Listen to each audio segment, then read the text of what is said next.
Order the Planning Commission meeting for December 20th, 2018. Pledge of Allegiance, Commissioner Padilla. Ready? I pledge allegiance to the flag of the United States of America and to the republic for which it stands, one nation, under God, indivisible, with liberty and justice for all. All right. Roll call. Commissioner Padilla? Here. Commissioner Sarkia? Here. Commissioner Hamel is absent. Vice Chair Heedy? Here. Chair Dunstan? Here. All right. Reordering of the agenda. Nay. Nay, okay, good stuff. Presentations. Okay, well, this is in honor of both Joe and Brian, who have been here 4 years, came in pretty close to the same time. Same exact day, actually. Wow.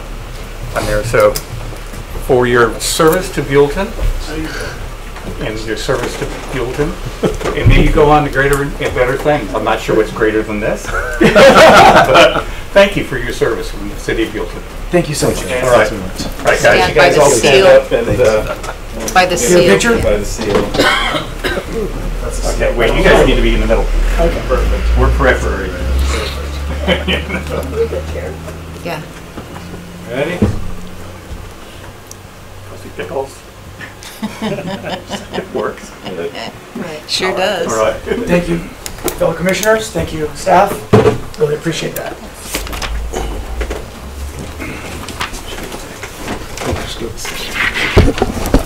And Mr. Chair, if I may just chime in, that I enjoyed working with both of you, and you will be missed. And you did a very good job on the commission, and you should be proud of the job you've did for the city of Buellton. And I know the city council does as well.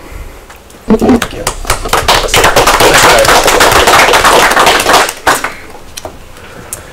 All righty. Let's move to the approval of minutes from the regular Planning Commission meeting November 15th. I was not. Mr. Chairman, I move that we accept the minutes as written. Okay. Anybody second? Second. Okay. And then all in favor? Aye. Abstain. Abstain. Okay, public comments. Looks like, no, that's gonna wait. Okay. Consent calendar, none. Continue public hearings, we have a none there. All right, new public hearings. Item number 3 on the agenda, resolution number 18-09, a resolution of the Planning Commission of the City of Buellton, California, recommending to the City Council the approval of a 1-year time extension, 18-TE-01, request for conditional use permit, 12-CUP-01, and tentative track map TTM 31056 for the Meritage Senior Living Project, located on Honada Park Road, assessable parcel numbers 099-400-064, 099-400-065, and 099-400-069 off-site portion, and making findings in support thereof. Good evening, Chair Dunstan, Commissioners. This is the public hearing for the 1-year time extension for the Meritage Senior Living Community Project. The project was originally approved back in October of 2013, and development projects are valid for 5 years, and within those 5 years, building permits either need to be pulled or the applicant needs to apply to the Planning Commission for a 1-year time extension. And as you saw in the staff report, they are allowed up to 2 time extensions for the CUP and 3 for the MAP that's associated with the project.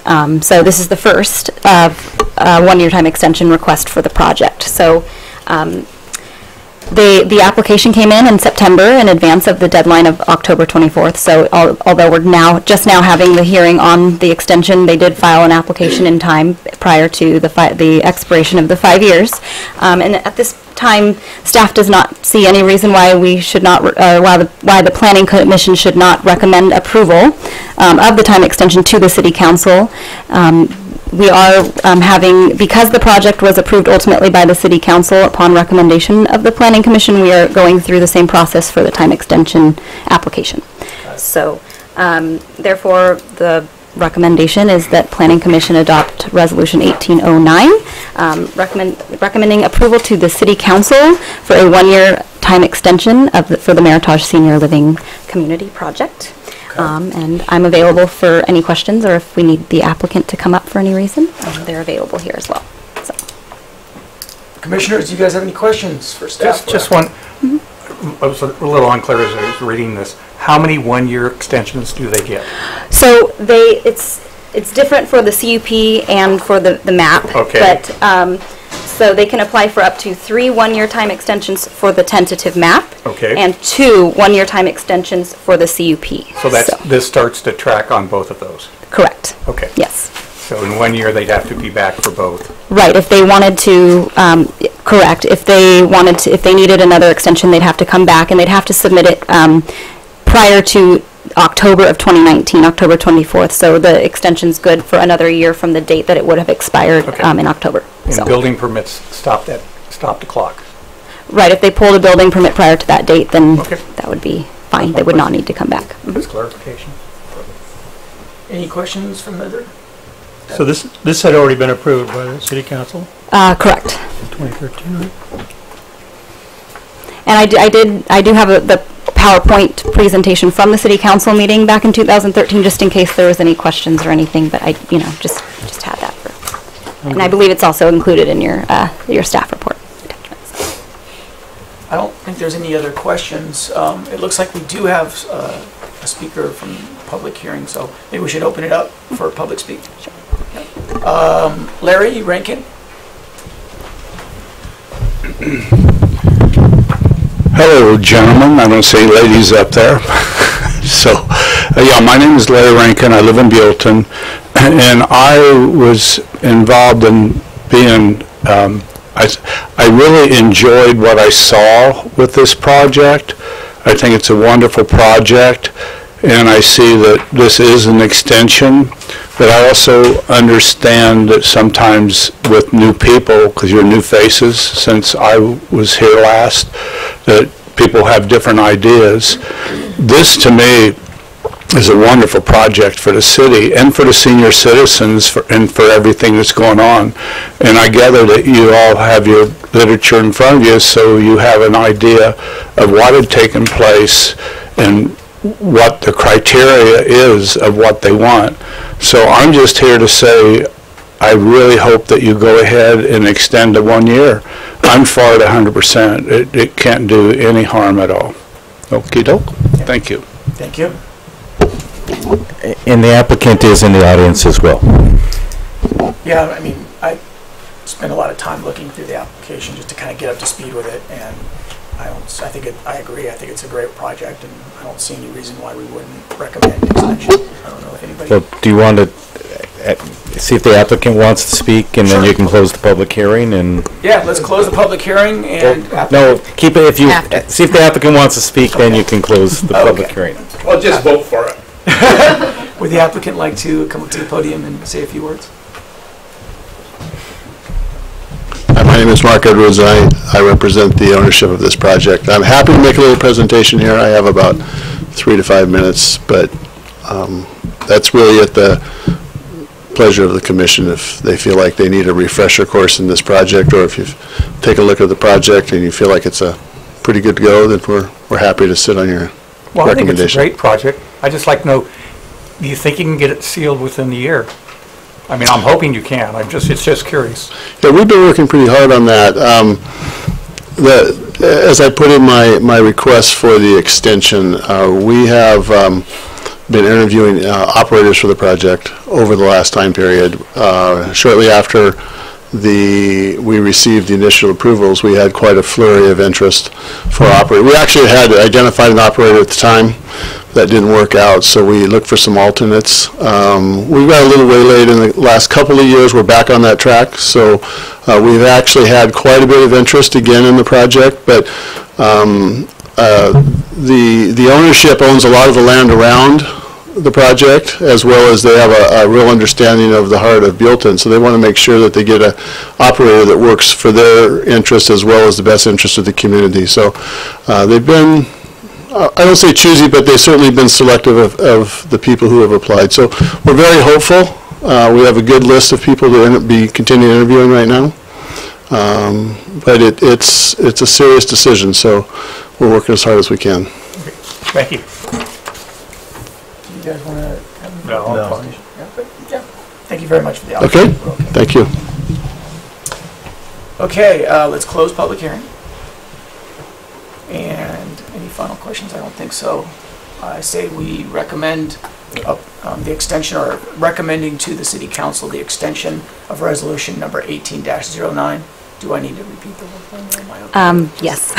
No, well, you do could say yes. not have to reword it. You can say as worded and making findings thereof. We recommend, recommending to City Council approval of the extension of resolution number 18-09 as worded Making findings and and support. making findings thereof.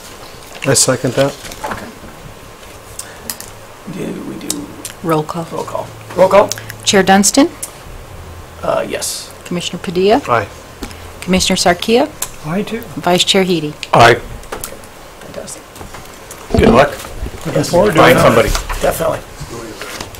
Okay, let's move on to the next agenda item, which is... By the way, that project, the hotel, when we looked at it, awesome. You had to get another word. Uh-oh. We may get a presentation from it. But if I Doesn't look like a hotel. Yeah. Thank you. Thank you. Okay, moving to public hearing item number 4. And here we go. Resolution number 18-07, a resolution of the Planning Commission of the City of Buellton, California, approving an addendum to the Oak Springs Village Specific Plan Final Environmental Impact Report for the development of the Cambria Hotel and Boutique Hotel project located on Assessor's Parcel number 137-790-001 and making findings in support thereof, and Resolution number 18-08, a resolution of the Planning Commission of the City of Buellton, California, approving a final development plan 18-FDP-02 and tentative parcel map TPM 31062 for the Cambria Hotel and Boutique Hotel project located between McMurray Road and Valley Vineyard Circle, Assessor's Parcels number 137-790-001, and making findings in support thereof. Andrea. Okay, well, let's see. This is the public hearing for the Cambria Hotel and Boutique Hotel project. The applicant is here in the audience, Christopher Atkinson with Santa Ynez Valley SY Vineyard Resorts LLC. The application is for a final development plan to develop 2 hotels, each 107 guest rooms total, with a pool and a spa for each hotel. A meeting room building to be used by both hotels that's approximately 4,400 square feet. And then there's attached to that a tentative parcel map application, which is for the purposes of subdividing the existing hotel lot into 2 separate lots. And the parcel map exception was applied to this project. And I'll just go into a little bit of that'll be later on in the presentation. I'll go into some detail on that. But the zoning designation is the CRSP. It's the General Commercial Specific Plan. Per the specific plan, the hotel site zoning designation is general commercial. So the development standards are consistent with both this village specific plan, the details located in there, as well as where the specific plan is silent, also consistent with the general commercial development standards. So this is just to kind of show you the overall site area. So McMurray Road and Highway 246, this is the entire village specific plan area, and then to the right here you can see the different components. So the commercial project and then the hotel project kind of tucked in between McMurray Road and Valley Vineyard Circle there, and then the townhomes located there. So again, it's for the Cambria Hotel and Suites, which is on the northern portion of the property, 107 guest rooms, and the Boutique Hotel on the southern portion of the property, 107 guest rooms. And again, a separate meeting room building, and an event lawn that's actually located adjacent to the meeting room building on the Cambria Hotel site, and also outdoor restaurant seating, which is located on the Boutique Hotel site. Again, a pool and a spa for each hotel, and 222 parking spaces, which is meets the standards in the municipal code. So again, the tentative parcel map is to divide the approximately 4-acre parcel into 2 separate parcels of approximately 2 acres each, and the parcel map exception was applied to this project per the Subdivision Map Act. So just to kind of give a more detailed explanation on the parcel map exception, basically the entire village specific plan, there was a tentative tract map approved for the entire specific plan area, and then this application would be to further subdivide that from there for the purposes of separate ownership of the 2 hotels. So in this case, the parcel map exception applied because it met all of the criteria, which basically means that instead of a tentative tract map, a tentative parcel map is required, and that is because it meets the findings that, such as there's approved access to a public street, the property is zoned for commercial development, and there is approved street alignment. So basically, a lot of the public improvements in the area are in place, and there's existing street alignments, etc. So that's the reason that the parcel map exception applied in this case, and why a tentative parcel map is required.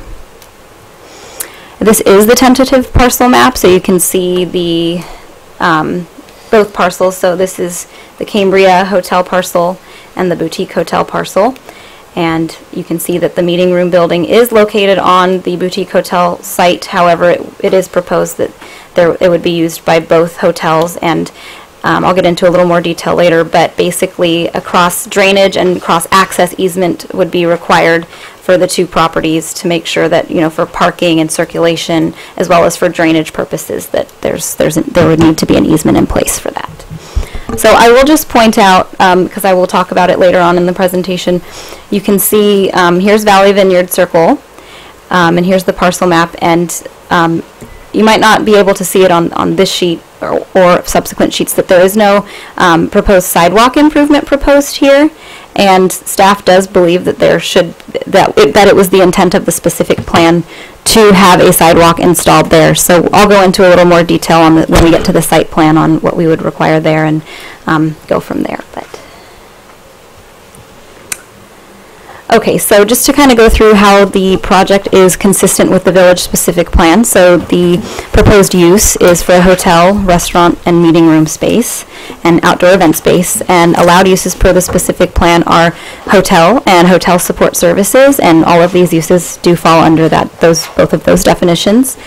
The proposed floor area for the both, when you combine the meeting room and both hotels, is 140,400 square feet, and there are 214 rooms total. And per the specific plan, there's 100 to 200,000 square feet allowed of floor area, so that falls within those parameters, and up to 225 hotel rooms. So again, 214 rooms are proposed, falls within that standard.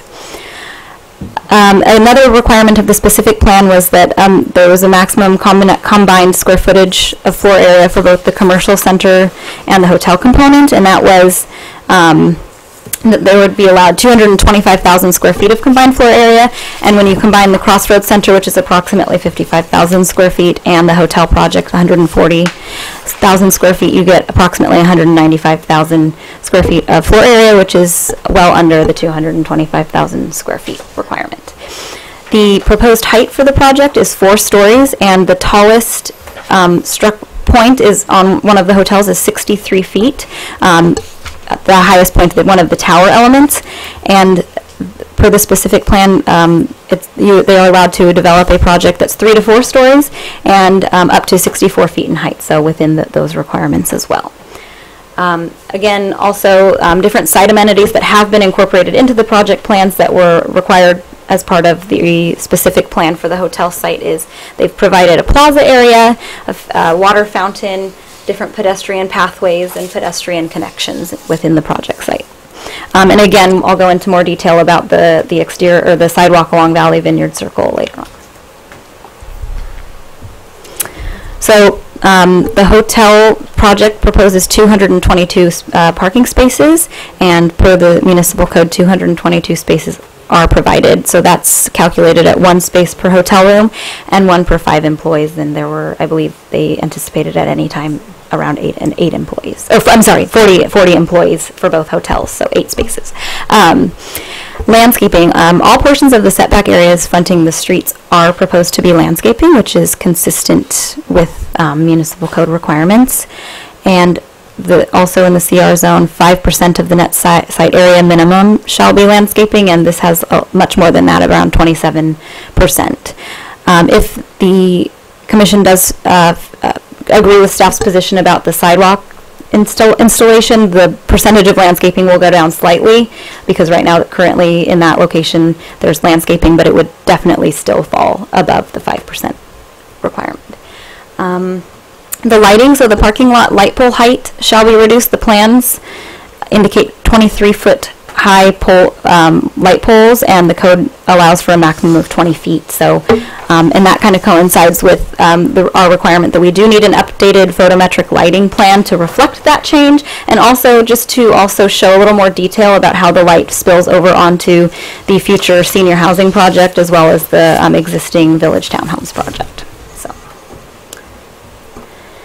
So this is just wanted to show this for the adjacency plan. Again, there's Highway 246, McMurray Road, Valley Vineyard Circle. Here's the Crossroads Future Park.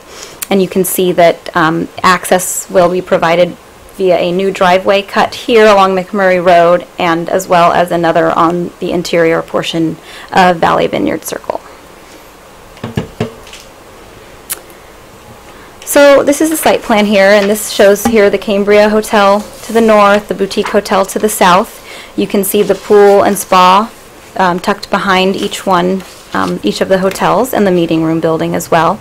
And we'll get into more detail about the use of the meeting room building and the event lawn, but you can see kind of spatially where that would be located. So, you know, you have the townhomes over here, and then the rest of the village specific plan senior housing, future senior housing project here, and then Thumbelina further to the east.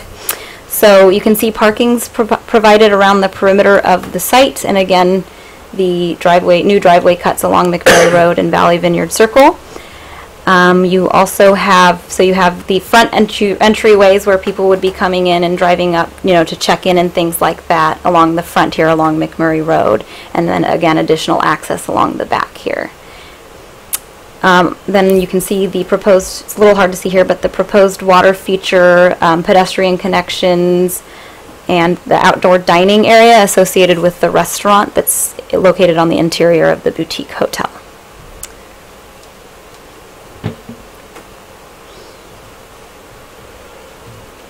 This is the landscape plan, so you can see here the perimeter landscaping along the perimeter of the project site.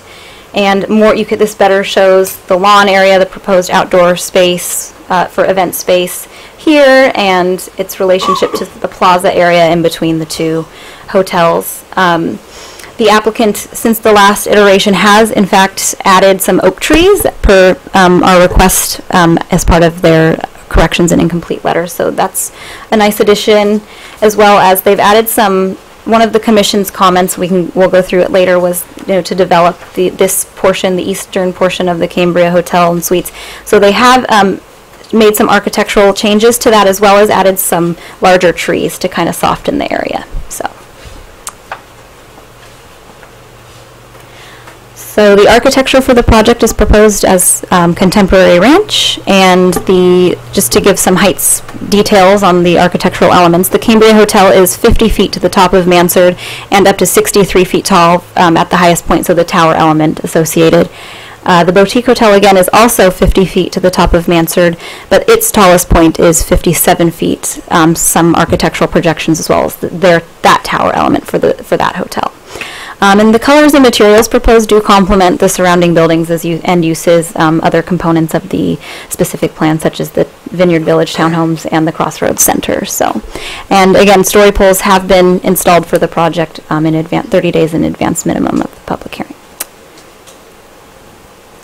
So I thought I would just kind of go through and show the elevations. I'm sure you've taken a look at these in your packet here, but So you can see the Cambria Hotel, so top of Mansard, so this is approximately 50 feet. And then you have the tower elements that go up to 63 feet approximately tall here. And you can see that they've eliminated some of the, I know there was comments previously about some of the wood elements. They've eliminated that on these elevations to create more continuous details, etc.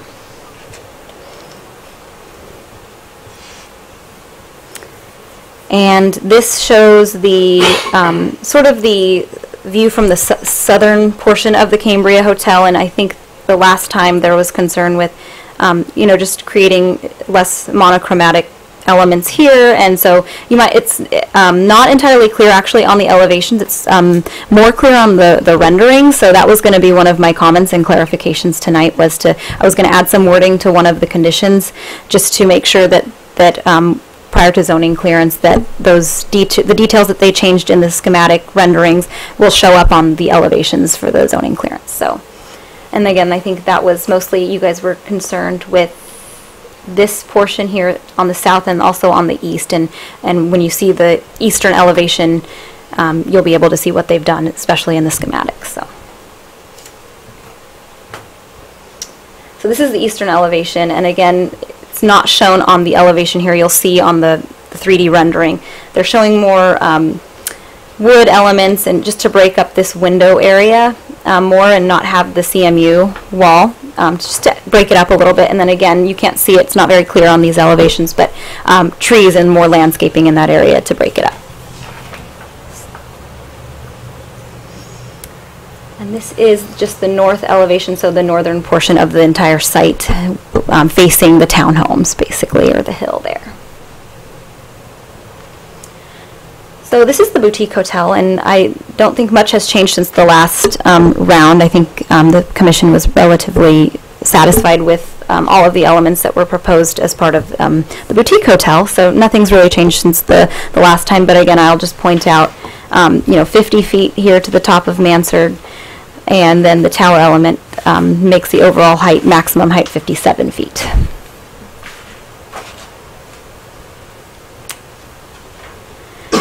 So this is the west elevation, and so this is where the entry is for guests coming in and checking in. So this is if you were looking from McMurray Road.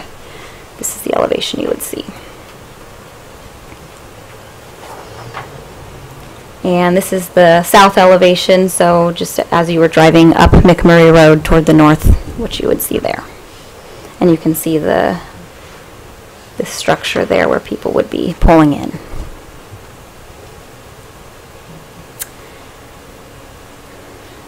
So this is the east elevation for the boutique hotel, so you can see where, as it relates spatially, where the restaurant outdoor seating would be. This is facing toward the interior of Valley Vineyard Circle, and sort of the event space and meeting room building and things like that. So,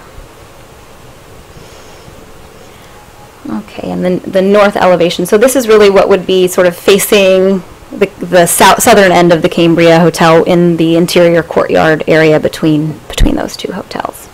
And you can see they've included the meeting room building for a perspective of what that would look like in relation to the boutique hotel.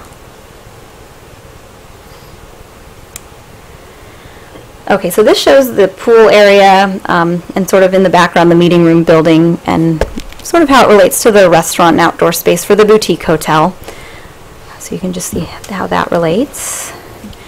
And then the elevations for the meeting room building. So this building is proposed to be about approximately 35 feet tall, so much shorter than the hotel components. And we'll get into a little more detail about the use of that later. So I just wanted to go through a traffic study was prepared for the project, and really it was just to update. So there was a previous environmental document that had been prepared back in 2003 as part of the village-specific plan. But the purpose of this was to just get, based upon all of the development that has occurred since then, to just really get sort of an updated picture about both project-specific impacts as well as cumulative impacts. And basically, we compared there was also an updated traffic study done when the specific plan was revised in 2007. And so the numbers that we got for project-specific traffic counts that we got for the hotel project were compared to those that were calculated back in 2007 as part of the traffic study when the hotel project was added as a component. So long story short, that basically no new traffic impacts would result. The project-specific counts actually came in a little slightly lower than what was anticipated in the 2007 traffic count. I think that's in part because they are actually proposing less hotel rooms than, than is maximum allowed. However, as an addendum to the final EIR for the Oak Springs Village specific plan was prepared to really just document these changes, and also I'll go into a little more detail about some of the cumulative impacts and how we still do fall within that there are no new impacts based upon the original environmental document. I have a question on that. Okay, so this is going to keep the intersection to a D level. And so we're supposed to try to get down to a C level. I guess my question is, when does that happen? I mean, I see it for every project along there that we're working on it. And I think that's one of the biggest complaints we see. I think I'll let this slide right here, she's going to explain that, I believe. Okay. Yeah. So, I'll go through the slide, and if you still have questions, happy to answer. So again, trip generation counts as a result of the project are slightly less than what we're for the project specifically. For the hotel project, were slightly less than what were calculated in 2007. However, most notably, Highway 246 and the McMurray Road intersection, this intersection does currently operate at level of service D, and as a result of the project will continue to operate at level of service D, will not be reduced to any lesser level of service with the addition of the hotel project. And there are also, in addition, there are planned improvements at the Highway 246 McMurray Road intersection that will, once completed, will reduce the level of service to level of service C, which is an acceptable level. So these improvements that are planned are to widen McMurray Road, as well as to implement a left turn phasing on the northbound and southbound McMurray Road approaches. In addition to that, all projects, including this project, are required to pay into the traffic mitigation fee program, which go toward improvements such as this. And Rose will clarify the timing. Yes. So the city has been actively working on that widening project. We have a little snag in working with the gas property owners. There's different layers of ownership on there, and then we've been trying to negotiate as far as improvements and other modifications that they want to see before they're going to give any commitment to that. So that's something that is actively being worked on right now. I can't give an exact timing. It's in the CIP budgets this year, and then we're going to reprogram it next 2 years as well.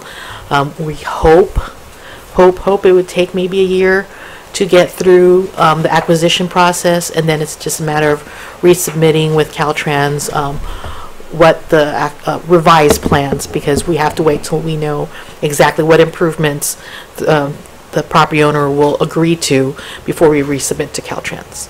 And the money is in the budget, so once that occurs, it doesn't have to go back to council for any reallocation. That is a budgeted project, and once we get those items taken care of, we can start the construction process.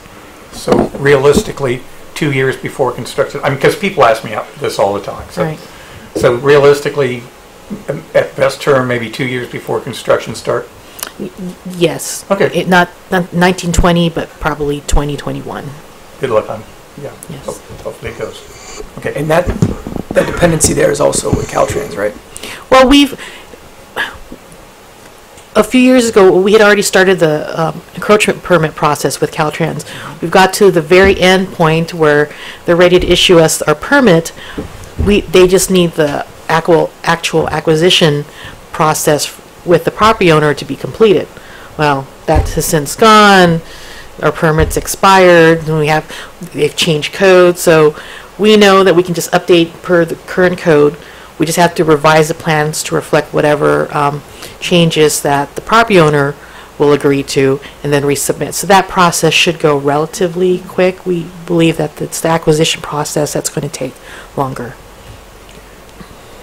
And once construction starts, I mean, we've had some history with Caltrans, it can take some time, right? Oh, yes, no, once the permit's issued and we can get construction going, that's usually Yeah. less than a 6-month process. It's a 6 If years. you say so. 6 months, 6 years. Optimistic Notice I with say years, I know. after we receive the permit. It'll go That's the faster. key, that's the key Yes. phrase right there. Got it. All right. Thank you. All right, so again, site access will be from McMurray Road and Valley Vineyard Circle, and the traffic study also did analyze the circulation, within and through the project site, and they did determine that there is adequate circulation through the project site, so. As part of the project, there's the current bus stop location where it currently sits, but however, because where the new driveway cut will be as part of the project, the applicant is proposing to move the bus stop location where it currently sits to approximately 81 feet to the north along McMurray Road. So it would remain along McMurray Road, it would just be moved approximately 81 feet to the north. And we have checked with San Ynez Valley Transit, and they have approved the relocation from their perspective to this new location. As part of that, because of the actual driveway cut and then the red curbing requirements, portions of where the existing large trucks park will be eliminated because those curbs will now be red curbs. Again, because of the driveway cut required red curbing and the relocation of the existing bus stop, and discussions are ongoing with the city council regarding what to do about the truck parking that does currently occur in that area. But just wanted to point out that some of that would be eliminated as part of this project to accommodate the new driveway cut. So realistically, on that point, how much truck parking would be available in front of the hotel? So the site plan, I might be able to pull up the site plan. Yeah, I was looking at there's let's definitely see. parking areas. I just didn't know if that would be true. I'll go back and Yeah, right there. so you can kind of see they've labeled it here where this is. Okay. So the existing bus stop's here. Mm-hmm. They're proposing to move it 81 feet approximately to the north Good. here, and there's going to be some red curbing required here, and then some also along here. So, I guess approximately half. You can. It's hard to see on here, but you can. It's pretty clearly labeled Yeah. here. But the parking right now currently goes up to about here, and then all the way along here, between basically the 2 points on McMurray Road between the Valley Vineyard Circle access points. So. And I'm working with the city council to talk to other property owners about off-site truck parking lots in the area. So that those negotiations or discussions are still going on. So before they permanently do anything for the remaining areas there, we want to see if we can find some options. So that's an ongoing process right now. Yeah, and it's this is one project, but obviously there's a lot of other elements within the city that we're looking at for that. And Yeah. I know that's been a topic of conversation for a few months now. Yes. Has there been any headway, or I know you're still in negotiations with property owners, but I still haven't heard back from one property owner. The other one has our intent, and they're looking at it from their legal standpoint and things like that. So we're open to other options, but we're trying to do that so we can have an off-site nice parking lot near the avenue or near this area where trucks can park off the street. sure. So the entrance on McMurray Road into the project, is there a left turn lane there? Existing? I don't know. Well, this driveway doesn't exist here, so yeah. A left turn lane where? Into this, To the new. The new one. middle here. No. Yeah. So Well, there isn't a left turn lane. There is a painted median, I Yeah, believe, there's a median, yeah. down. okay, but still McMurray you're going to Road. be, They'll- it's so not they'll- 2 lanes there, is it? I can't remember. It's No. just 2 lanes. Well, two- No, It's I mean, one one lane. lane each way. It's one lane each way with the painted median. So Okay. to turn left into there, you'd have to go into that painted Okay. median area to queue and turn. My comment on that would be nice if they could make one, because I know it's very easy, or it's the way I get into, say, the Tractor Supply or something, is I come this way, and there's a nice turn lane into the upper entrance there. And that's the easiest way for me in to leave. So it's nice having that left turn lane. I don't know if it's wide enough or if there's enough space. So just a question, just a comment. Well, and Dan, you're touching on something that was a question I had, but now we're on the subject, so I'll bring it up. You know, we're talking about potentially Caltrans and the widening and the other options that are, you know, improvements to circulation. Mm-hmm. Is there an interim, maybe a gradual progression we can say, well, and so we know that we're not going to maybe get there for 2+ years? Can we put something temporarily in place, such as a left turn lane or even just an arrow in that median to just help with that circulation just a little bit? Is those At this location, or are you talking about further towards 246? I'm actually talking about both of those, to be honest with you. Well, on this location, we can take a look at to see what the potential is, because that's definitely within the city. Mm-hmm. Anything closer to 246, that has to be dealt with Caltrans, because you're talking about alignment with the traffic signal and those phasing as well. Yeah. Okay. So likely not towards the intersection. But maybe with the entrance to the hotel. Okay. Yes. Okay. Thank you. Thanks.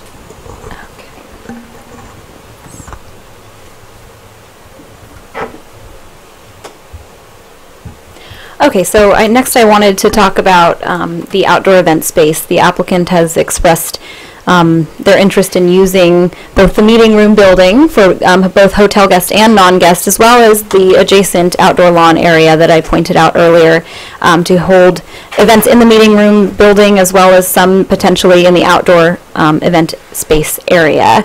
So they propose, you know, events such as corporate events, weddings, etc. And so what I've done, as part of the resolution you might have seen in condition number 87, is I've added basically some suggested conditions and just really up for discussion at this point. I tried to draw on some of the other conditions that we've imposed on other projects recently, in terms of to address things such as parking, traffic, noise, things like that. So I've included a condition in there about you know, that the event should be for hotel guests only, or they would need a temporary use permit to allow for provisions for off-site parking, just given that the existing hotel parking requirements and what's proposed to be provided just meets the parking requirement. So again, that's assuming full capacity of the hotel when these events are going on, but just wanted to put that potential condition up there up for discussion, and I think the applicant will be coming up and discussing their opinions on that. But again, like we've done in the past, limiting the number of events per month and time limits, so, you know, cutting it off at 9-10 p.m. or whatever the commission would feel would be appropriate there. And again, possibly restrictions on outdoor music. What we've done in the past was, you know, non-amplified, things like that. Just because we do have the townhomes immediately adjacent to there, and as well as the Thumbelina neighborhood that's existing. So we want to make sure that, you know, we're addressing any of those potential concerns that might be associated with an outdoor event. And just, I just put this one in here, just complying with the fire department's occupancy requirements for usage of the meeting room building. At this point, it's just shown as a, you know, an empty space. Obviously, they don't know how they would fill it, or it's not entirely clear of what types of events and things they would use, but just make sure that they're in compliance with occupancy with the fire department. And also, what we've done in the past is the 1-year review. So if, you know, if the commission feels that they would like to add change some of the conditions that staff has proposed, change some, or whatever they you come up with tonight, that we would also have a 1-year review process like we've done in the past to sort of analyze how that has worked out. And the 1-year review process, I think in the draft conditions I put in, were once they get C of O, so once they're operational and they're, you know, holding events and things like that, to just gauge how it's going, basically. So.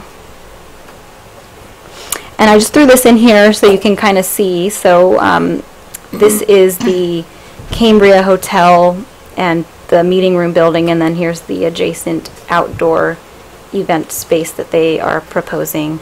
So it's just in the event lawn there that you saw on the site plan. And actually, I just also did want to point out, this also shows this is the rendering which shows the changes that they've made to that eastern portion of the Cambria Hotel, which has, change in the siding materials to break it up. And then it's not clearly shown here, but the landscape plans do show some larger trees here to further break that up. So. And the next item I wanted to discuss was the sidewalk improvement. So I alluded to that earlier in the presentation. And basically this, as part of the conditions of approval, because they were not shown on the plans, staff does feel that, it was the intent to have a sidewalk along the hotel side of Valley Vineyard Circle, and the applicant has not shown that on the plans, and they'll get up, I believe, and speak a little more to that from their perspective. But staff does feel that, that was the intent of the specific plan, to have sidewalks and pedestrian connection and, mobility and for safety, et cetera, amongst the different components of the specific plan, as well as the adjacent areas.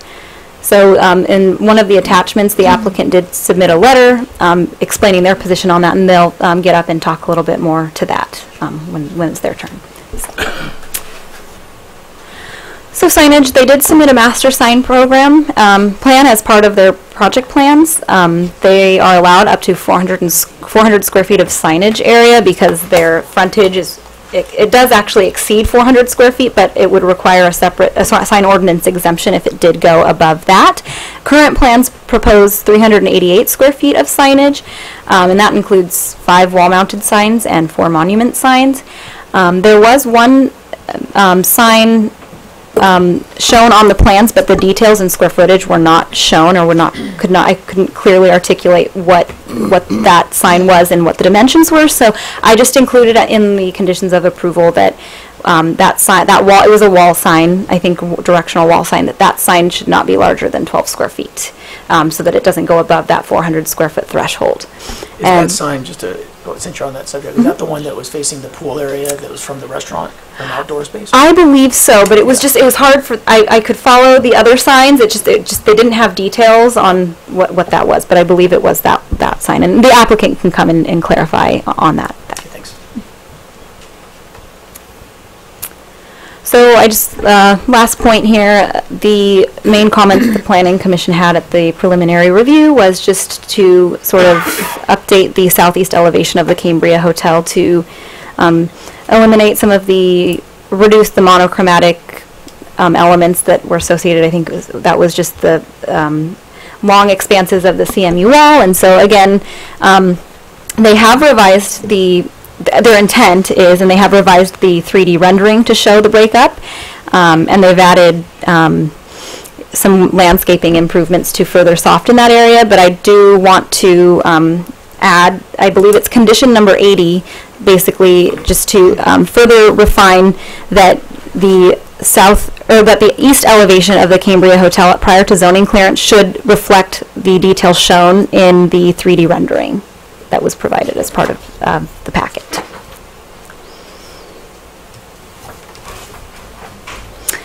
So the environmental, a final EIR was previously prepared, as I mentioned, for the Oak Springs Village specific plan back in 2003. And an addendum, in this case the 4th addendum to the final EIR, was prepared for the project to address, again, the updated traffic counts, and just to get a better picture on that. And with the addendum, the incorporation of the addendum, no further environmental review is required for the project.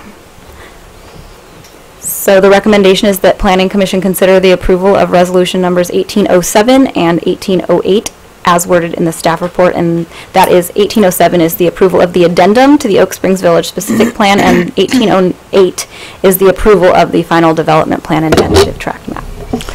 And in each resolution, you have to do the environmental first. You can't do them as a group. So 1807 first action, then 1808 action. And that's it. If you have any questions, or if we wanted to have the applicant come up, I'm happy to answer any questions. Perfect.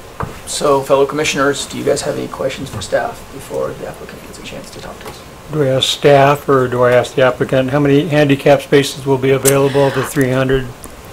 I believe there's 7 handicap spaces. There's 5 required, I believe, and they are providing 7. 6 or 7. There's 7 required, 2 of which must be van accessible. Okay. Which they do. Yes, they do meet that. Yes. Good question. I've got a bunch. Go for it. Okay, so the inner roll, Road, Valley Village Circle. Yeah, Vineyard Village. Yeah. Valley Vineyard, sorry. Okay. Circle. After we put a sidewalk in, will that be parking or non-parking? I guess that's a question to Rose. Is it wide enough to provide parallel parking? Along Valley Vineyards? Yeah. I have to double check, but I believe the parking is only on one side of Valley Vineyard, the east side. Okay, Of the towards road. the townhouses? Right. Okay. And then on the little cut-in on McMurray Road where the bus stop is now, even though there'll be red curbs and a bus station, will there be parking allowed there? Not where the bus stop and the red curbing will be. But there'll be a little space, There'll be say, spacing. south of it? No, we don't have the plans exactly laid out where that's going to be moved to, because we'll want some red curbings or bulb outs at the So driveway. it's very little, of 1 or 2 spaces at the most. Yeah, so it might be simpler, to have, to locate the bus stop with their red curbing immediately as far north as their site, their maneuvering allows, north of the driveway, Yep. and have the parking that's available left north of that to the north Maybe side. 1 of or 2 Valley cars. Village. I think there's going to be, there might be room for more than that. I Okay. don't know exactly. Well, this all brings me to something, and maybe Mark can answer this. In past projects where we've had a hotel, and I'm thinking of the Marriott, which has meeting spaces, restaurant, how do those functions figure in? Because you're just figuring the parking on 214 rooms and 40 employees, and you've got a 4,400 square foot meeting room, a restaurant, and then a sort of looks like a pub or something on the other one. How do those figure into that equation? Well, with the Marriott, all of those were factored in because they were all internal to the hotel. This is a separate outdoor meeting space, separate from the hotel, and that's the concern we have as far as the parking. The Marriott was all internal and a cohesive project and didn't have any outdoor meeting spaces or any separate spaces such as that. Okay. And, yeah, I mean, it's just concerning me that they have whatever it is, 228 spaces or something, 7 of them which are going to have to be handicapped. So you're effectively reducing your number. I'm sure they're shooting between 90 and 95% occupancy rate on a good summer day. You have a restaurant, you're going to try to attract locals, I hope, and then, can you tell me if Cal Green applies for e-vehicles here? I don't believe that's a requirement. I don't think it's up to I read it as them. mandatory from what I read today that they need 10 e-vehicle spaces. Now, I can be completely wrong. And that would become from our county building Yeah. department So, I when mean, they if review If it. that's true, it looked like it was a 2016 ordinance. And so that further reduces it. It's just my concern, where are they going to park? One, if they can only park on the east side, I guess that'd be the east side of the road, the inner road there. And it's a crowded day, and your meeting room is now you're getting a catered event. And that's why we've added those conditions and a temporary use permit. So through the temporary use permit process, we're able to address the parking and maybe have a work out off-site parking, et cetera, and shuttling into it. But we had the same concerns Okay. that you did. It's just like that, and then the music is always just a problem. I don't know, we've had past applicants who've made, very large promises that weren't fulfilled for, I can't remember, maybe 2 years, and I don't think they've been fulfilled yet. So I'm a little hesitant to allow music. Yeah, and I'll let, when the applicant comes up Yeah. to speak, that was not included, the detail of whether or not they would be asking for music in the outdoors was not provided, so, I'll let them come up and clarify if that's even their intent, but I just wanted to include that, so it was a point for discussion in case it was. Those are mine.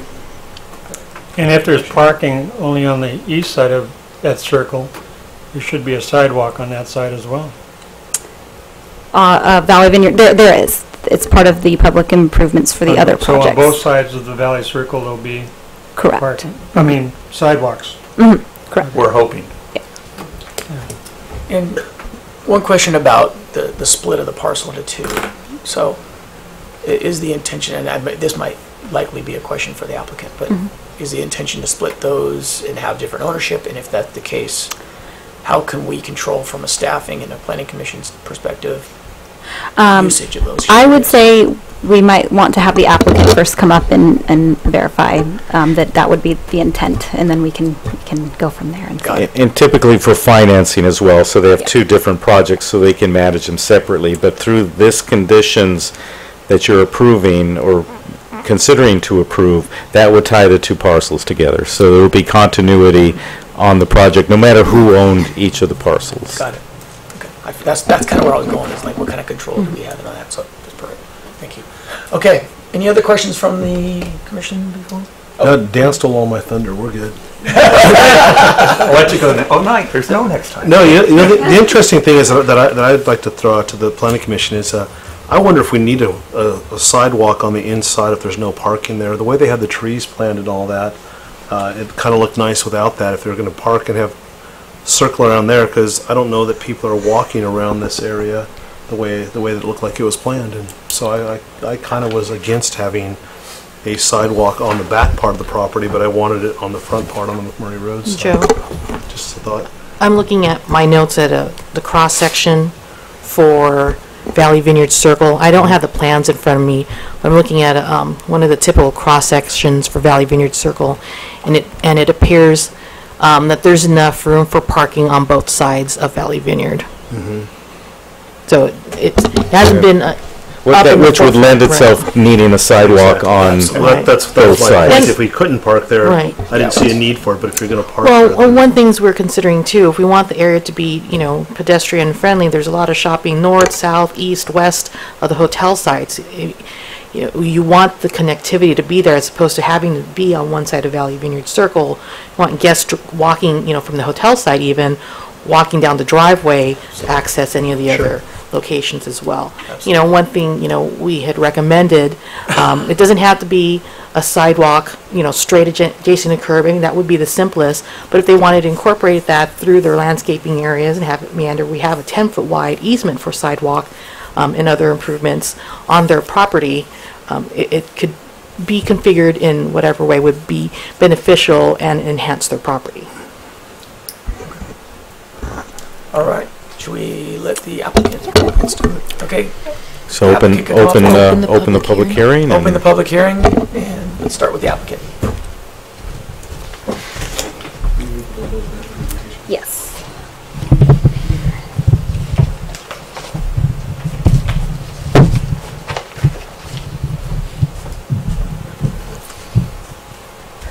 I'm good, thanks. You know the scotch. Excellent. Good evening. My name is Tom Jess with Eris Studio Architects.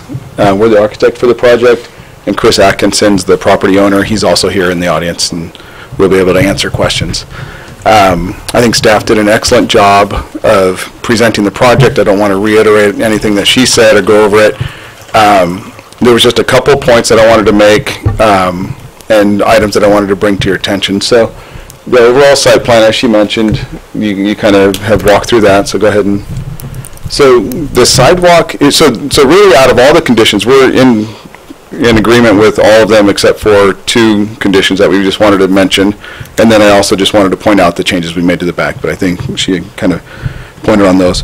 One was the sidewalk. So it was mentioned by staff that the specific plan requires a sidewalk there, and I don't believe that's the case. I think pretty clearly it's not the case, and it's built into the circulation. So we highlighted where the sidewalk is proposed. You can see there's a sidewalk along McMurray. There's a sidewalk around the circle on the outer side, and that is the way it was laid out. And I think what we really like about this proposal is adding a sidewalk or not adding a sidewalk doesn't impact our ability to build the project. I mean, where we place the buildings, it's all within an easement. But we feel like the landscaping around the perimeter, the taller trees, the larger landscape area, the more lush landscaping between our parking around the perimeter and Valley Vineyard, as well as really enhances the project. It makes it look a lot better in that regard. And then the specific plan that was originally approved that we're in conformance with is consistent with this. Can you click to the next slide? So here's the specific plan, the diagram from the specific plan, and it's hard to see here, but if you go to the next slide, we actually zoomed in, and you can see the blue line around the perimeter indicates where the sidewalk is proposed to be installed. And that is mostly already there. There's a portion of it that needs to be completed. But you can see that it's clearly just on the outside of the circle. And if you go to the next slide, we have the cross sections that are there. And you can see, once again, on the cross sections that are approved as part of the specific plan, the sidewalk, which is shown here and highlighted, is literally on one side of the street. It's not shown on both sides of the street. And this is taken straight from the specific plan. So that's what guided our design to begin with, and that's what we're in conformance with. And we feel that the additional landscaping is a benefit to the project. So the bottom slide on the left-hand side, what does that say? I can't. That says hotel. No. Below the car. Parallel parking, travel lane, parallel parking, Okay. parkway, and sidewalk. And so that person parks there, gets out of the car, and walks onto what surface? They would have to walk on the street. Okay. Yeah, no, I'm not arguing with you that it's not inconvenient. I'm just saying that what we're doing is we're conforming with the specific. Harm's way is essentially what we're going to do. And if I could just clarify, they are correct. The specific plan did not show a sidewalk in that particular area. We didn't have details of projects or et cetera at that time. Now that we do, and there's parking there, that is why staff is recommending a sidewalk. It's not inconsistent. It's still consistent with other standards, but it's not inconsistent with the plan. The plan just does not show it.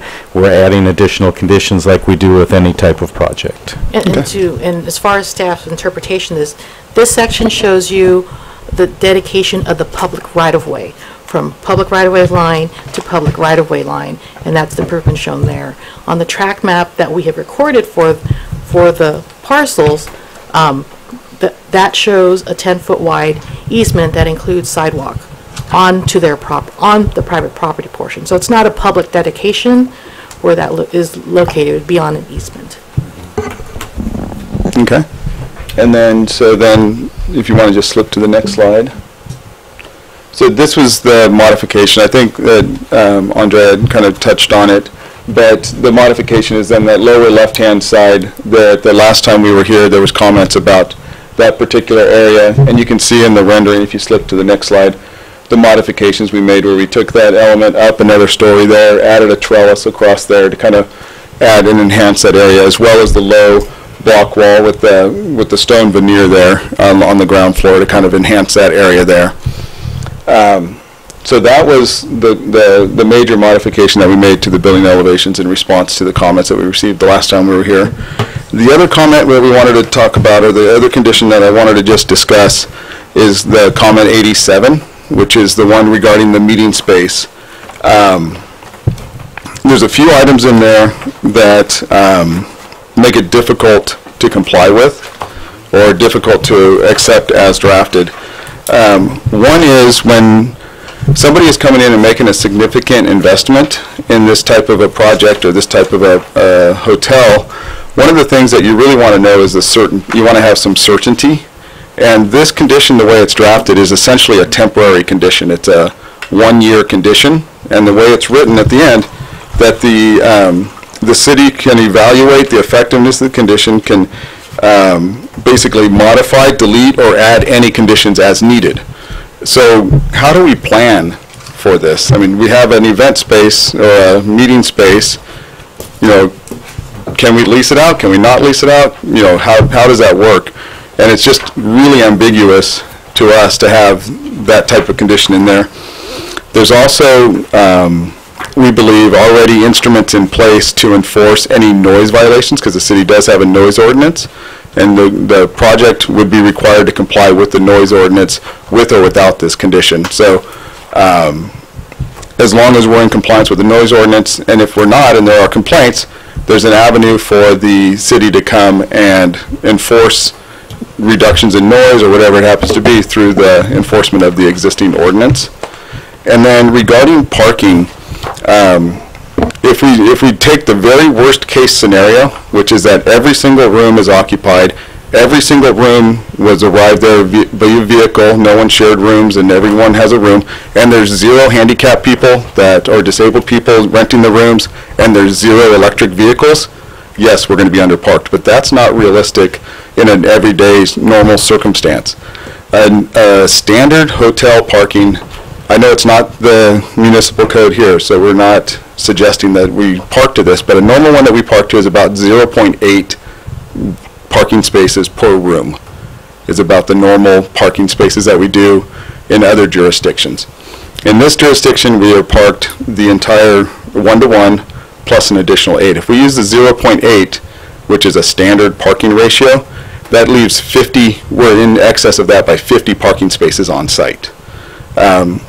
So in reality, in an everyday scenario, most cases, there's going to be more than enough parking. It's going to be a half empty or a quarter empty parking lot. In addition to that, the biggest demand for parking for a hotel is in the evening. And I know we have a movie theater across the way, but the adjacent retail space doesn't have a lot of night uses over there, so there's parking available in the adjacent retail center that was just recently completed, as well as available street parking on both Valley Vineyard and McMurray.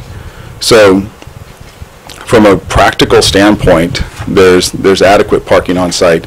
So we would requestfully request that condition be reworded or reconditioned so that it doesn't require a conditional use permit every time there's an event. It doesn't come back in a year to be completely revisited and reevaluated and maybe changed, modified, whatever it happens to be.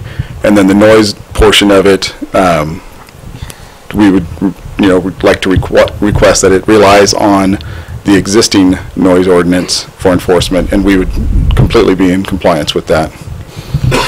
So I think that concludes our presentation, but both the applicant, Chris, and I are available for any questions. And if I can address the noise issues, as the commission is quite aware, our existing noise ordinance is not that restrictive and harder to enforce. That's why we've added conditions such as this on other projects to be easier to enforce and make sure we have the parameters down. So I would not recommend just going by the city's noise ordinance regarding events, since we do have the residents in that particular area. Well, I have to say parking is one of my big concerns on this one. And, I know it's not very well defined what your meeting room is going to be. And I agree with you completely that, maybe 80–90% of the time that there'll be plenty of parking. But, good for you when you get, 95%. And you have, what, 12 suites? 12 two-room suites? I don't know off the top of my head. I think at each end of each building from 2 to 4 you have suites. Okay, so another extra car comes in. Maybe it's all in the same family, whatever. So you're going to even have more demand. You have an event, you're going to have catering come in.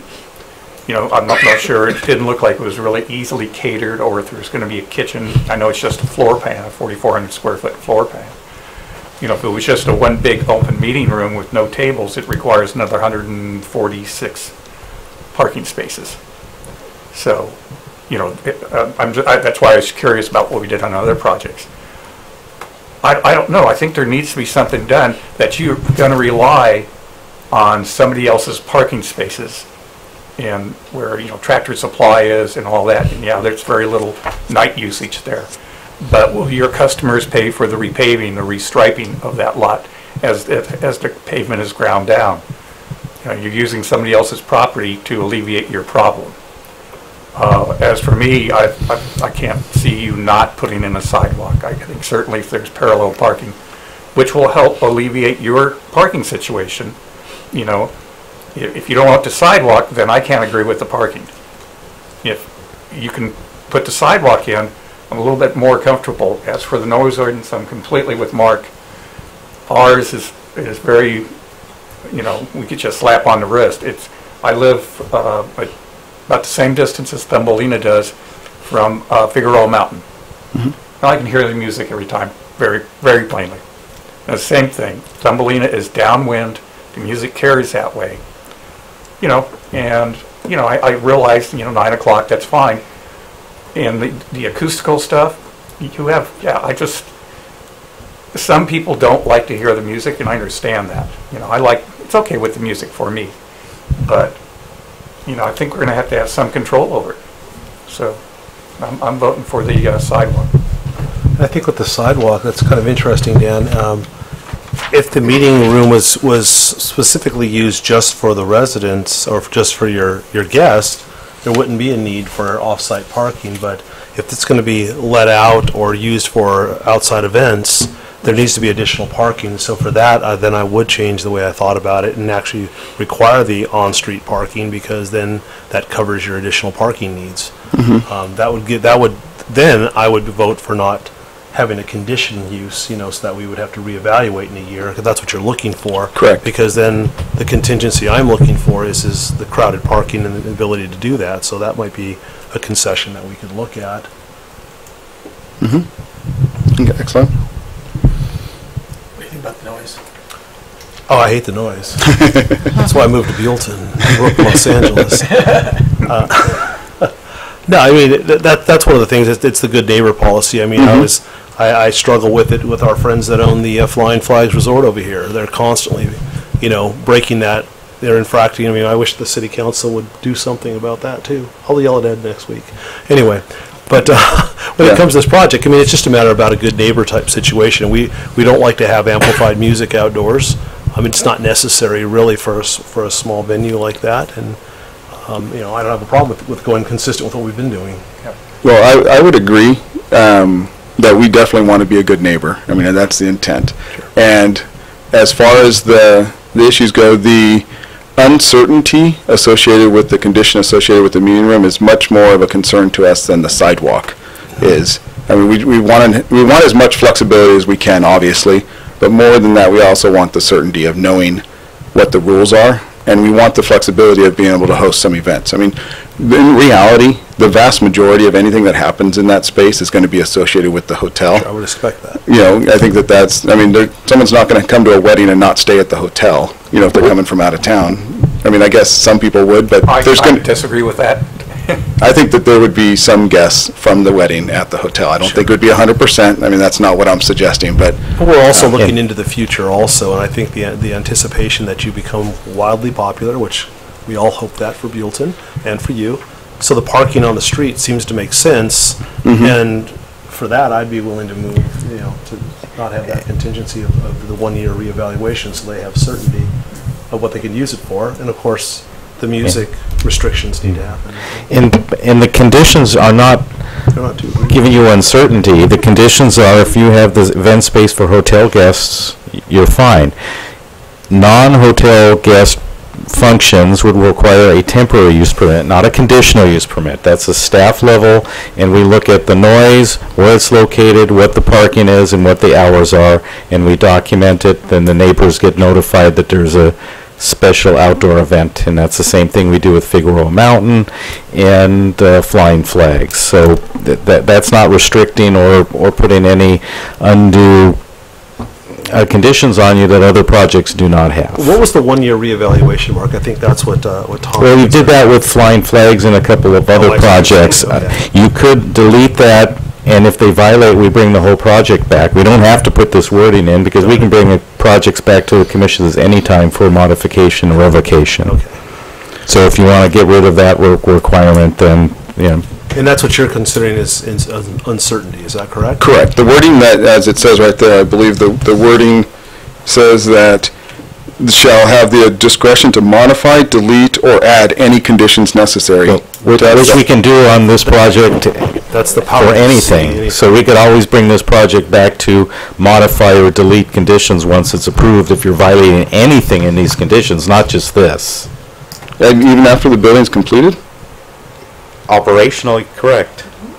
I didn't realize that conditions of approval were Go with the flexible. land for the entire life of the project. So if there are conditions that go for operations of your project and you're violating it, you may come back to the commission, they may delete some type of operation that you're doing if you're violating. Well, I think a good example would be the landscaping. You're required to maintain the landscaping, and that's after construction. Well, I think maybe what would help clarify that then is if the language was added in here that said if found in violation of conditions, you can modify it, but I think the language as written just says that it can be modified, added, or regardless. It didn't clarify that you had to be found in violation in order to have the conditions revised. It could be that, I mean, this is worst case scenario, and I'm just painting something, that say somebody wants to come into town, that wants to put an event center down the street and says, hey, city, you guys have the authority to go back to this hotel thing and get rid of their approval, and that's the only way we're coming in, and we're 50,000 square feet, and this will bring in so many jobs and so forth. If you guys go back and revise their conditions and nix them, we'll come in here. I mean, I don't think that's likely, but certainly the way it's worded, that's a viable option. I don't think it says shall evaluate the effectiveness of the conditions of approval. Okay. That's all. But again, we can still enforce this if you do not include that conditions. If there's people having issues, then we can bring it back, but we don't have to have this wording in there to do it. Again, this was thrown in as discussion points for the commission and the applicant to see where the commission wants to go with use of the meeting space outside of hotel uses. And then I guess my only other question would be, what is the process and the timing for the temporary use permit? And the reason I ask that is if someone does want to have a wedding, more often than not, they book it several months out in advance. Is the temporary use permit something that's applied for months in advance, or is it applied for right before the event? Because you said there was a noticing. You can apply for it when you have a wedding and you want to schedule the wedding and make sure you have everything, all your ducks in a row, you come in, right? And typically with temporary use permits, we require minimum 45 days prior to the event that they apply, just so that gives us time to distribute the application to the different agencies or departments that we want to weigh in on the application.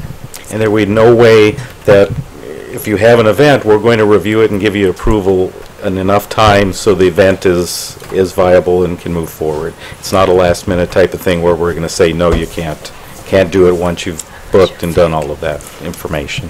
Because that's the concern, obviously, is that we want to be able to plan in advance. Like I said, we have minimum 45 days for us to be able to approve something. So if you do it 6 months, that's better. 4 to 5 days, not 45 days. 45. 45. Misheard. You want to speak anything? Yeah. But you would need to plan a wedding. You would need that time for the reservation, all that stuff. Ask me, I have 2 daughters. And just for our knowledge, give us an idea of your idea about splitting the parcel into 2 and kind of how you foresee what that looks like in the immediate future. I think that might be a better question for the property owner, for the applicant. Perfect, great. Thank you. Thank you.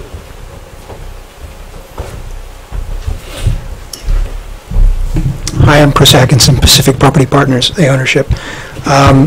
So the reason for the 2 parcels is we've got 2 separate ownerships. Cambria is an owner with us only on the Cambria property. The other hotel is owned separately by us and other investors. Okay. Yeah. And would you have any, I guess, downstream potentially selling off to separate parties and? Possibly. Yeah. Would there be? I guess we can, as a staff and as the commission, we can create some conditions where it links those common areas, right? That's the intent. Yeah. Yeah. Okay.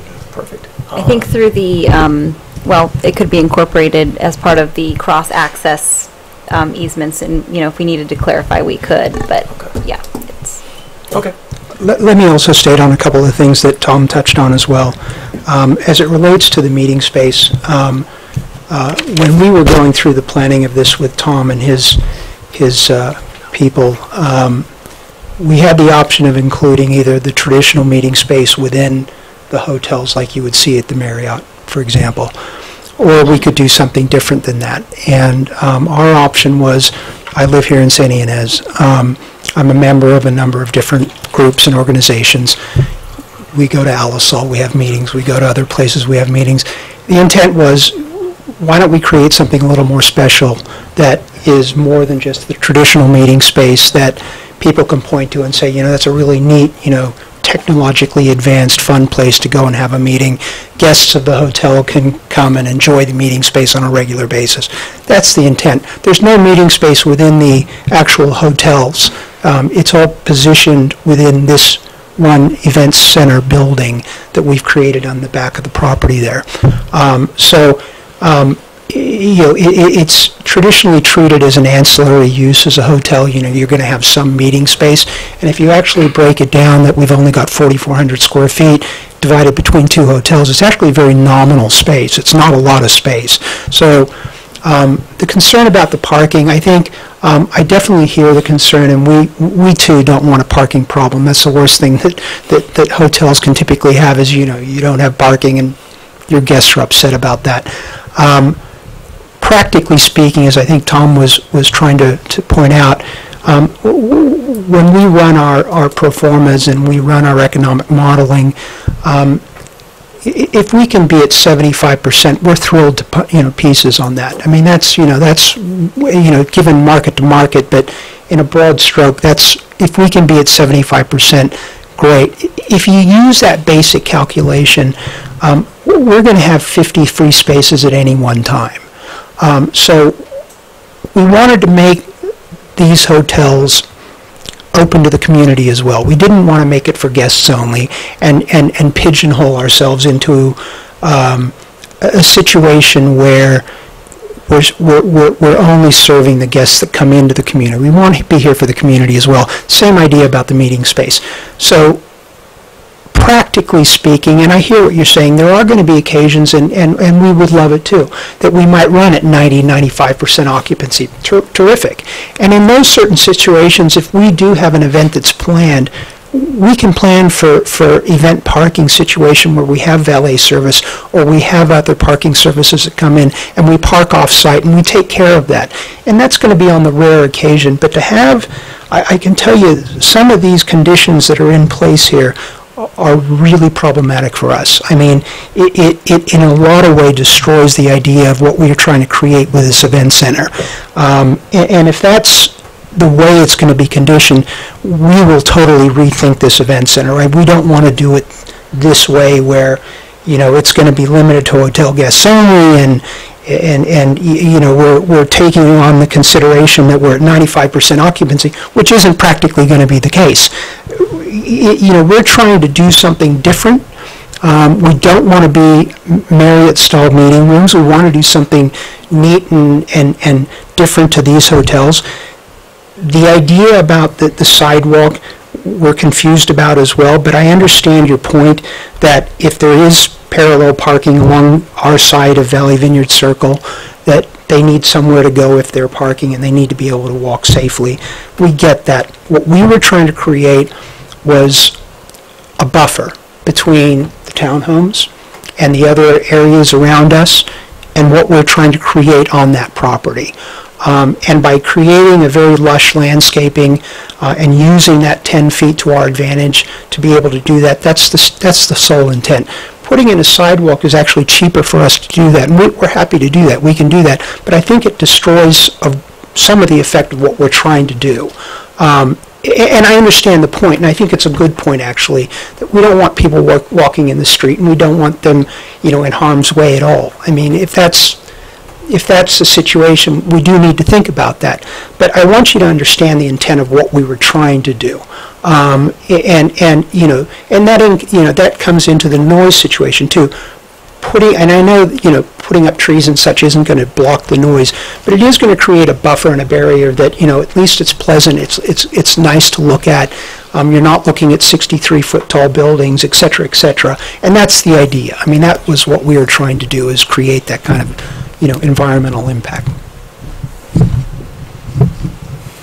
Thank you. Okay. Should we You had a allow? speaker slip. I got one speaker slip for Jim Flagg.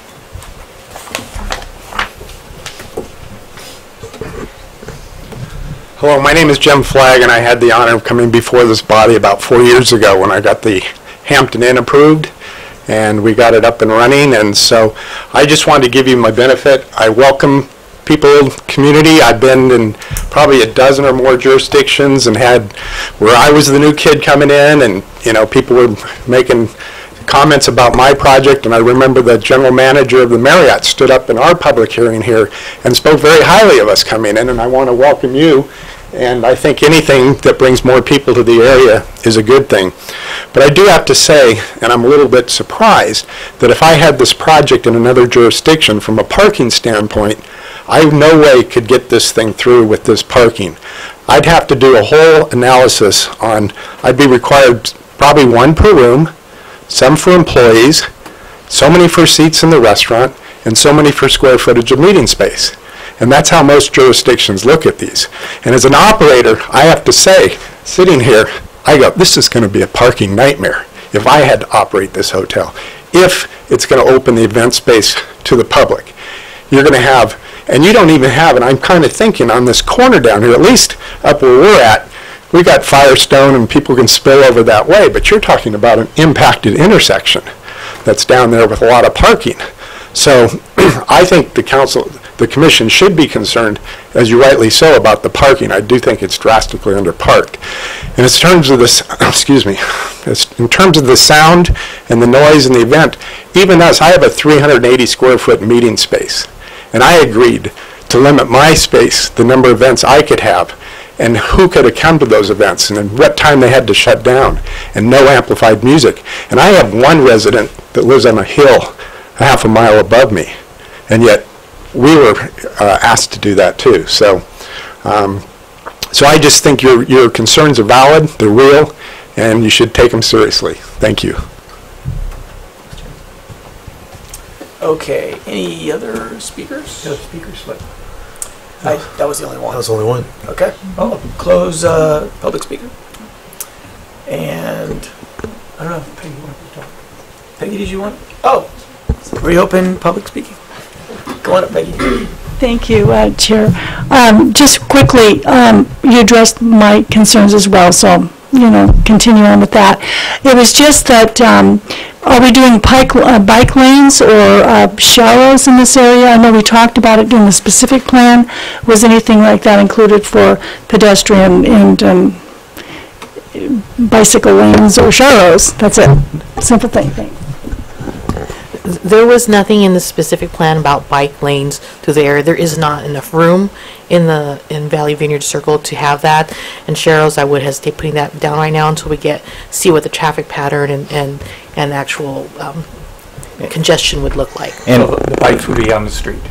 If there's anything, it would be a Sharrow, but at this point we're not putting anything. And the main routes through there are around the perimeter of the project. There's the Class 1 separated that goes around the edge of the entire project, as well as going up McMurray Road. So the Valley Vineyard Circle is not going to be a main bike route. Right. The other two areas would be. On the one image that you were showing, when you did the cross-section of the street, I think there was at least a picture of a bike rider on there. On that top He's on the street. Mm-hmm. So I don't know if that was, I haven't seen the specific plan associated with this, so I don't know. That's, oh, that's 246. yeah, so that, the one that we were referring to is the one on the bottom. Never mind. Never mind. Okay.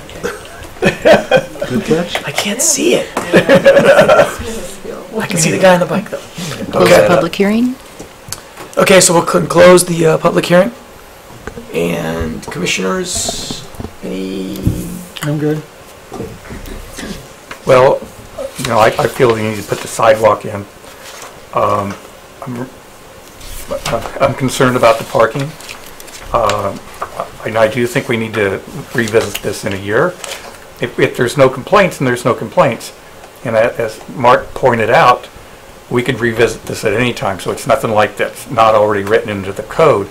It's just if we find egregious issues with what's happening there, be that if you didn't keep up with the landscape, we could bring you back in on that. So, I agree. I'm glad to hear you're going to invite the Valley to come there. That you know, they're not going to be staying at your hotel if you have a meeting of the Elks or the Lions or whatever group you belong to. They're going to be driving their car there. And though it's noon and maybe nobody's checked in, but, you know, I don't know if 75% was your average, because I know that must mean, well, I don't know what your, you know, what's your high that you're shooting for, because I know sometimes there's no rooms at the end at some of the higher end places here in the valley. And, you know, I wish you'd get 95% in the summer, so I think we need to take a look at it. And I think then that would be the time we tell you, and I don't know where off-site parking would be. I think we faced that with the group next between Firestone and the Hampton Inn. You know, where were they going to park off-site? So I think we need to talk about that. You know, you have to get some agreement with Albertsons or something. I'm not sure what that looks like. And if we did the temporary use permit, part of that is parking. So if they propose a valet service somewhere, that could be part of the temporary use permit. Okay. So I'm in support of number 87. So. With the sidewalk. Is what with the sidewalk, most of it. And the sidewalk's already in the condition, so if you make a motion, the condition for the sidewalk is already in place. Yeah. Being on that point, though, 87's got a number of different ideas and potentials, but doesn't necessarily mean we have to go with every single one. Do you have ones that you would be more agreeable to, it sounds like? You know, I don't know how you reword A again. You know, they're talking about alternative parking arrangements. Maybe something like only if there's not available parking. You know, don't need them to have to start busing in people on a weekday because you have the Lions meeting there. Maybe something to the effect of to be evaluated on a case-by-case basis. Something like that, because that one's a little onerous. Okay. You get a lot. I mean, 8 events per month. That's a lot, but I'm fine with that. Well, that's not a lot if that's an event space. I mean, if I'm booking it and I own it. Okay, maybe I ask the applicant, is that a lot or is that a little? I mean, you would want it how many times a month? We don't know. I mean, we hope it's a lot. I mean, that's the whole point of it. 45 days in advance is going to be a real problem. I mean, we don't know if it's going to come 15 days in advance, if 30 days in advance. If it is anything less than 45, we're losing events. Well, it sounds like from the language that staff is requiring, that's only if there's non-guest related, but it doesn't say it has to be 100% of the people attending have to be guests. It sounds like to me. Well, I don't know what the intent is. It sounds like if it's facilitated by a non-guest, then it requires a temporary use permit, which sounds like it's going to take 45 days or more. I understand, because I'm having some heartburn about A there also. Well, if they're setting up a wedding and they're booking rooms at the hotel for the wedding, I would consider that a hotel guest use, and it wouldn't be part of the use permit. Right. But if you have the petroleum group coming in to have a party, just a local Christmas party, that may have 100, 200 people coming in. Good. That's not part of the hotel. That would be subject to a temporary use permit, and those aren't. That makes sense. Booked 5 days before. They're booked ahead of time. So if the majority of the use is they're going through the hotel to book a wedding, to book an event, and the majority of the people are staying there, and they have blocks of room identified, then that would not fall into the temporary use permit, and I think we could clarify that. Okay. So maybe we take the 8 out. Yes. Sounds like they're trying to get a lot more than that. Right. So that's my next suggestion, yes. I think they should not have a limit on that. That's just limited by the business that's willing to come business there. Yeah, I could see eliminating that. And maybe Andrea will wordsmith about meeting room and outdoor event space shall be used by hotel guests only. Maybe you should work with Chris to come up with some wording to address fleshing it out so it's a little more Well, I would identified. Where the majority of the users are hotel guests or something like that. I'd hate to think you're going to have one person staying there and 50 other people. No, yeah, we yeah, so you give us the parameters to work out the wordsmithing, and we will take care of that. So I'd be with you and get rid of the 8. Yeah. You good with that? Yeah, that's fine. And I think it should just be a percentage of the guests could be hotel guests for there not to need the other. And I think that is there, if I may ask you, is there I don't even know I don't know anything about hotels, except for I stay in a lot of them all over the world. Is there a business plan that says that, when you do these events, there's a certain amount of people that stay at the hotel, and then a certain amount that come in for these special events? I mean, give us some idea. If I were to say 20% should stay in the hotel, or 50%, so that it becomes, the hotel. Yeah, not necessarily. No. Yeah, I mean, it depends on the hotel and the location of the hotel, but not necessarily. In this case, outside meetings wouldn't be a large proponent of why you're doing this. Right. But again, our intent was we do want to involve the community. We do want to make it more of a communal area versus just strictly for guests. So a little bit different. Okay. That didn't help. So what would be your percentage? I mean, 50% are non-guest, this triggers getting a... I think Marcella didn't like that one. It's We haven't heard from this. It's kind of goofy. 10%. It's tough to go that direction. Yeah. A low number? It should be a low number, Okay. like 10%, 15%.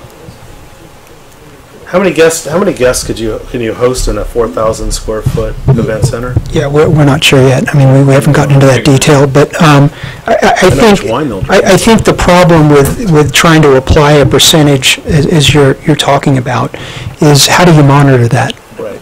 I mean, some people you might acknowledge are there for an event that's going to be there. Some may not. It's going to be very difficult to monitor that kind of situation. I was trying to give you a workaround. Oh, I know. I'm just thinking realistically, though. Sure.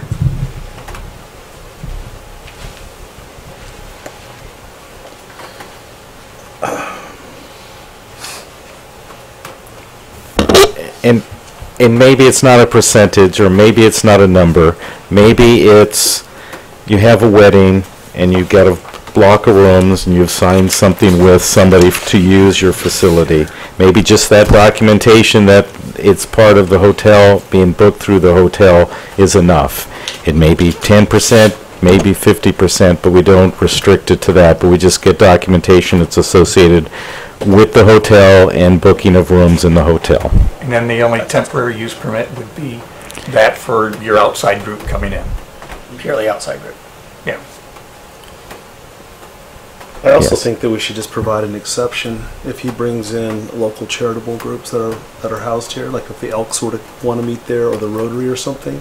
I'd prefer not to make it hard on those groups to have the 45D permit to do something. I think that encourages the local participation in that business. And I think if it was just an indoor event,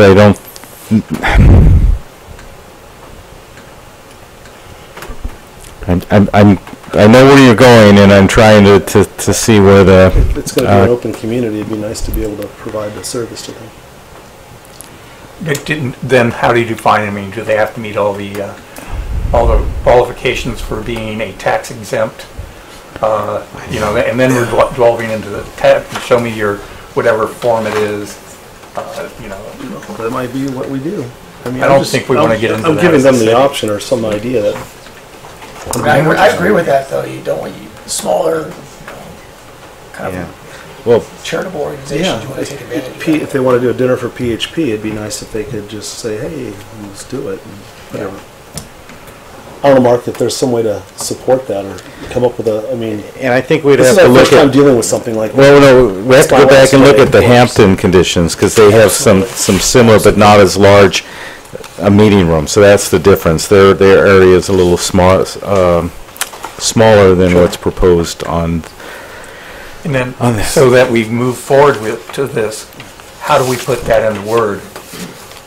I mean, should we bring that section back? I was just going to suggest that maybe we we leave 87, that use of the meeting room outdoor event space for events is approved, subject to conditions to be brought back to the commission. Because I don't think we can wordsmith, I want to get the project approved, but I don't want to wordsmith things that are going to constrain their side as well as not take care of what the commission wants, so. And approval on that will be at at the planning directors? No, at the planning commission. Okay. Yes, no, we want it to come back to the planning commission to. And that would be the only thing up for discussion, right? I don't want to have them all of a sudden have to come back and we're now dealing with the architecture or something like that. Correct, it would Just be number 87. So something to the effect that the commission wants, you've given us the parameters of what you want, we'll list this in the condition that these are the parameters that need to be worked out, and that the commission will review the actual details, staff will make up details, bring back to the commission to review, and we'll work with the applicant on the wording to see if we can come up with something that's fair and consistent with what we've done with Hampton and some of the other special event places. That I think that's the best I can do tonight in order to move the project forward. Well, I think there's an opportunity to work with the applicant as well and kind of come up with some language that works. You kind of understand where we're going, and I think they've got their own feedback as well. So and maybe find the best middle ground. If you want to, does that work for you? Okay. I just want to be clear, so we would be reviewing the entire condition 87, not just 87A, so maybe we could... I would say the whole thing. Okay. Yeah, absolutely. But right, 87 is going to be modified as far as this approval to say that here are the concerns of the commission, and they will be brought back at a later date to address specifics. But I'm fine with the noise ordinance, how it's written. But I just didn't want to start picking and choosing there, so we bring it all back as a whole. Yeah, I agree. Okay. And just really quickly, just so when I'm drafting, the updates, I just wanted to get a feel for what the commission's opinions are on the hours that are listed here in the... Is that consistent with everybody else? I believe it is consistent generally with flying flags. I know that flying flags had different hours depending on if it was winter or summer, but I believe that those hours were... I think we approved something longer for the Commons next door to the Hampton there. Okay, I thought we went to 11 o'clock or midnight, didn't we, Laura? So that's why I wanted to... I'm sure that you guys would want something along that lines too, so I think that I would put that into whatever's consistent with what we did there. What's that? Okay, yeah, so that's why I wanted to just get a feel for what the commission... And maybe when you come back, you could come back with, okay, flying flags is limited to these hours. Right. The Commons is limited to these, so we can see, okay, let's make this fair for everyone on there. So that's great. Okay, that's good direction for me. And Mark, just before we leave that subject, what's the reason why we would have a different permitting of an event for a guest versus a non-guest? Is that an ordinance that we have? No, the guest is because they're factored into the parking calculations for the hotel already. Non-guests, if they're not staying there, they're not factored into the parking calculations. So you'll have guests, then you'll have a special event that's not associated with the hotel. Well, it seems interesting to me that if we required them to just have 2 guests stay at the hotel, but they could have a party for 150 people, that there'd be another 100 cars out there that weren't accounted for. Yet, if they were to have them all, it just... I think But if they're staying, look at it and but if they're staying there, they're not. Other people aren't coming in and backfilling I get it. the spaces. I get it. Okay. And then I had a question around the sidewalk. I mean, I think we're all kind of leaning towards the addition of the sidewalk because of the safety element. But I think Mr. Atkinson's point about where it comes in handy to have that, trees and other kind of landscape in the place to kind of buffer some noise, kind of had some visual, some good visuals there. Is there a way that we can use that 10-foot space in a combo way? Maybe you can't put a huge tree there, but you can put some smaller, tall landscape elements. Well, I think kind of going back to Rose's point, I think that there is a way that you could design the sidewalk that could still incorporate landscaping and look nice and be designed nice. Doesn't necessarily have to be right up to the road, but I think that they could design it in such a way, because there is the 10 feet, that you could still get that effect of having the nice landscaping and the buffers and trees, nice trees and things like that, but still have a sidewalk that is accessible for people that might be parking along. And even if it was against the curb, you'd still have it 5 feet of landscaping, because it's 10 feet right there. But if you meander it, you might be able to get some larger areas and touch it at the street at certain points for the vehicles and people to be able to access it. And I think it should be required based on the fact that we'll have outside events and all that, just for the extra parking. Absolutely. I think that's necessary. Okay, great. I think we're making some progress here. Any other comments? No? So I will go ahead and move first on resolution 18-07 to approve based on how it's written with the exclusion of .87. No. Okay, yeah. No. Go ahead, You're sorry. doing the first resolution, Okay. 1807. So you need to read the addendum resolution first. Okay. Yes. No, what he was doing was adding condition 87 to the resolution for the addendum. Oh, yes, it needs to be for 1808, Okay. yes. So first we'll do 1807. Do the With no, yeah. Okay. So first let's move towards approval of resolution number 18-07 with no changes, making findings thereof. And I second that. And roll call. Okay, we have Chair Dunstan, Aye. Commissioner Padilla, Aye. Commissioner Sarkia, Aye. Vice Chair Heady. Aye. And then move to approval of resolution number 18-08 with the sidewalk addition as it's already written. Yeah. Removal of condition 87 and rewording that, or So to bring Calibrating back, it. to bring back to the commission, so. bringing that back to the commission, working with the applicant, and making findings thereof. I'll second that. I would like to add to, just per my presentation, that the detail to condition number 80, to require that the elevations, the east elevation of the Cambria Hotel incorporate the design element that was included in the 3D rendering. Thank you. Yeah, that addition as well. So number 80. Okay, Chair Dunstan, Aye. Vice Chair Heady, Aye. Commissioner Padilla, Aye. Commissioner Sarkia. I too. All right. Great. Thank you very much. Thank you. Okay.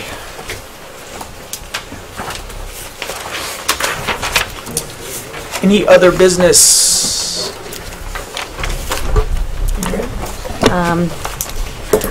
Well, no other business, nope, nothing on that. Nothing, okay. Any written communications? Nope. Nope, okay. Planning commissioner comments? Well done, ladies and gentlemen. The one thing I'd have to say about the parking, why it sort of, was one of my things, is because Flying Flags parking, the employee parking, is spilling over into Rancho de Maria. On Shadow Mountain Drive daily, there's maybe 3 to 4 cars right there at the entrance to Shadow Mountain, which makes a right turn from Avenue of the Flags into the development sort of a joke sometimes, or sort of dangerous, because sometimes they just park very close to the thing. You know, I'm wondering if we can take a look at, right as you're coming there, make some, at least so that you have time to react if you're making that turn. And there's a car right at the arc, parked right there on the right-hand side.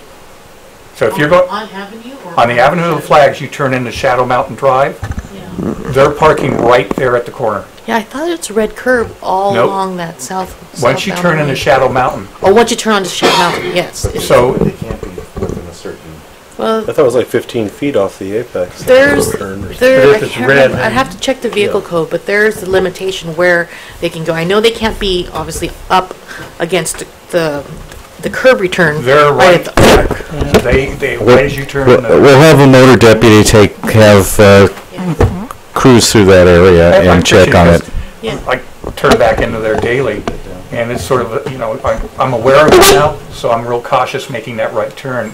But if somebody's not aware of it, they're gonna run right in the back of something. Yeah, if they're thinking about going to the golf course, they're not thinking about, Oh, yeah, they're, you know. yeah. We have a very energetic motor deputy now, as you've probably noticed. I didn't want to unleash the dogs of hell. Sorry. He takes his job seriously and traffic safety in the city, so he'll take a look at that. Love it. That's his story. Okay, that was my comment. Thanks. And I just want to say a couple of words of thanks to the staff and to my fellow commissioners. The last 4 years have been a great experience, and if it wasn't for family reasons, I would definitely stick to it. But I think we've done some really good things. I'm proud of the work that this team has done, and I look forward to what staff and the commission do in the future. I think Buellton's heading in a great direction, so thank you very much, everybody, and good luck in the future. I want to echo what Brian said. It's been a lot of fun.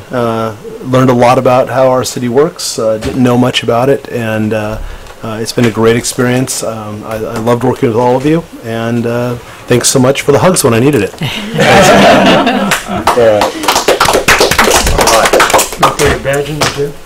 All right, planning director report.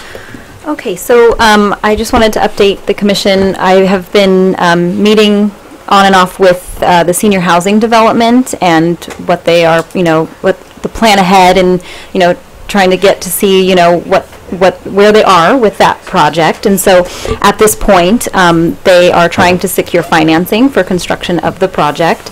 So I've met with them several times about what their plan for that is.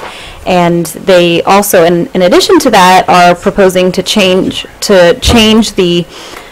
the makeup of who they would be renting the units to, but it's really just it's a minor change, which would be, right now it's a senior housing project, and in order to secure some financing and also to respond to the need of the community, they are proposing to expand that out to veteran seniors. So it's really, at this point, based upon the modifications that they are proposing, which has nothing to do with the site plan, the layout of the site, at this point would be staff level modification, just for that to change, to basically expand the wording to allow veteran senior housing for the project. So just to also aid in some of the other funding sources that they would be looking to request funding from. In addition to that, they have expressed interest in applying for the affordable housing in lieu funds through the city that we have collected through the inclusionary housing ordinance. And so they have expressed to me that they will be applying for that. So just working out some of the details of what that is and what they would need to be required to submit to us, etc. But just ongoing meetings with them to see if we can get this project built. So yeah. Great. Perfect. And I guess we'll adjourn our meeting.